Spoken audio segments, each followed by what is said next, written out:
Thank you. Thank you. Thank you. Thank you. Thank you.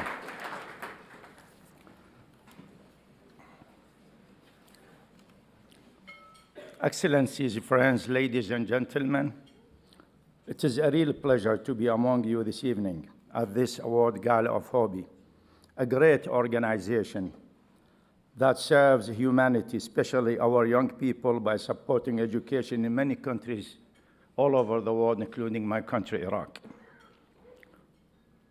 It is also a great honor to receive HOBY's Albert Schweitzer Award this evening. I would like to thank HOBY CEO, Javier Lafianze, and my friends, George Sigales, who nominated me to receive this award. And I would like to thank everybody in HOBY and all of you for honoring me. It is well known that Iraq is the cradle of civilization. And the Iraqi society is a unique mosaic of different ethnic, religious, and sectarian groups. However, all these groups lived in peace and harmony for thousands of years. It is also known worldwide that Iraq was under 40 years of dictatorship by the Ba'ath Party and Saddam Hussein. Saddam committed all kinds of crimes, war crimes, genocide, ethnic cleansing, crimes against humanity, including using chemical weapons against Iraqi people and neighboring countries. However, when I was 16 years, I joined a group and we start to work against the most brutal dictatorship in the world. When I became 22 years, I was in prison and tortured in different security organizations. They tried to force me to confess that I was part of a secret organization planning to topple the regime, which means if I confess, I would have been executed. I decided to stand the torture, not to confess, because if I confess, then I have to bring everybody with me to be executed.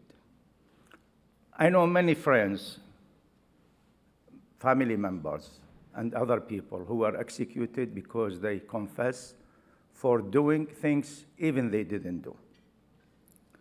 So standing against a brutal dictatorship was risking my life and the lives of the whole of my family.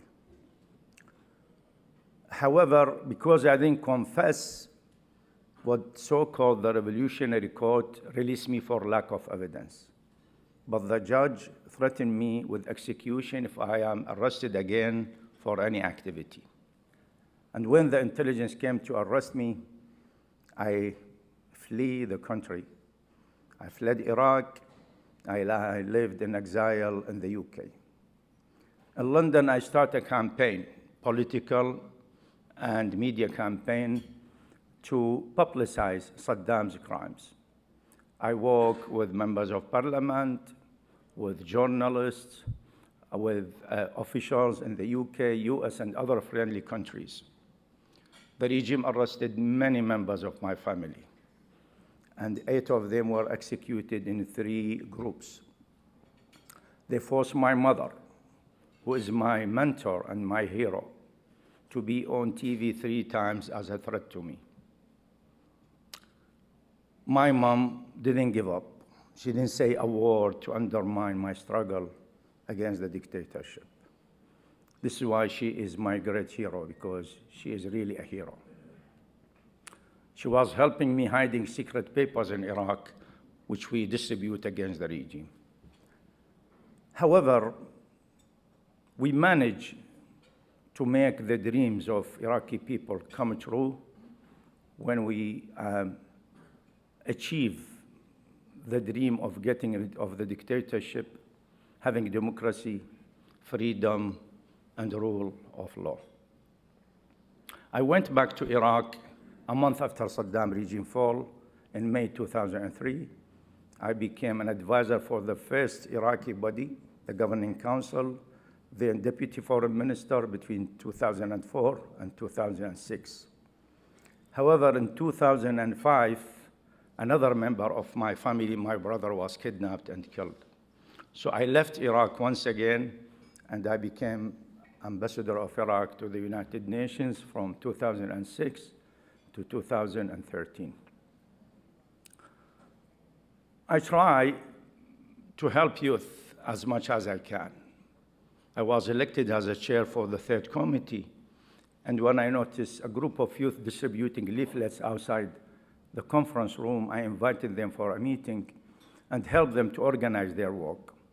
They told me, you are the first ambassador who care about us, and invited us for a meeting. Later, I offered students from universities internship at the Mission of Iraq and at the United Nations. Students start to come to me from all over the US to have internship. Some university gave them 3 credits for the internship free of charge, which saved some money.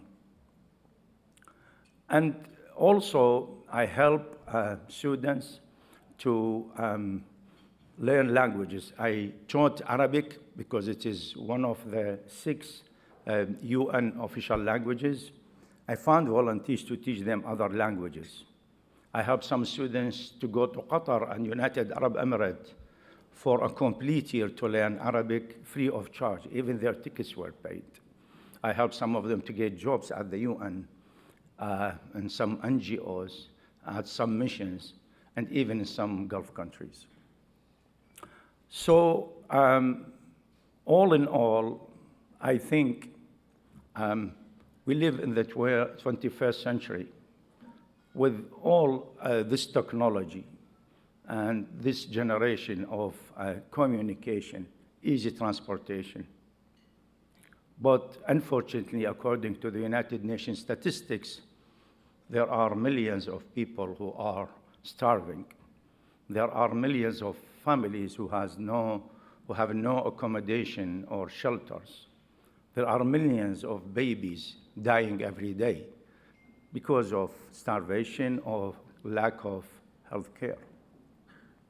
And all holy books, the Torah, the Bible, and the Quran said that God created humanity from one grandfather and one grandmother, Adam and Eve. So we are one big family, and we relate to each other one way or another. We should care about these people.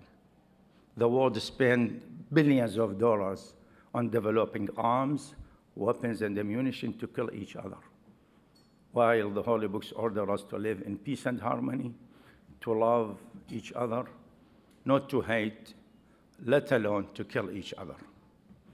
And as Dr. Martin Luther King Jr. said, we learn how to fly the skies like birds and to swim the seas like fish. However, we haven't learned how to walk on earth like brothers and sisters. We need a better world. We need a better future. And the only way to have a better world and a better future is to have better leaders. And youth are the leaders of the future. So we need to support organizations such as HOBY, who focus on educating people, especially youth, in many countries in the world. Once again, thank you very much for this award, and thank you for listening. May God bless you and bless your families.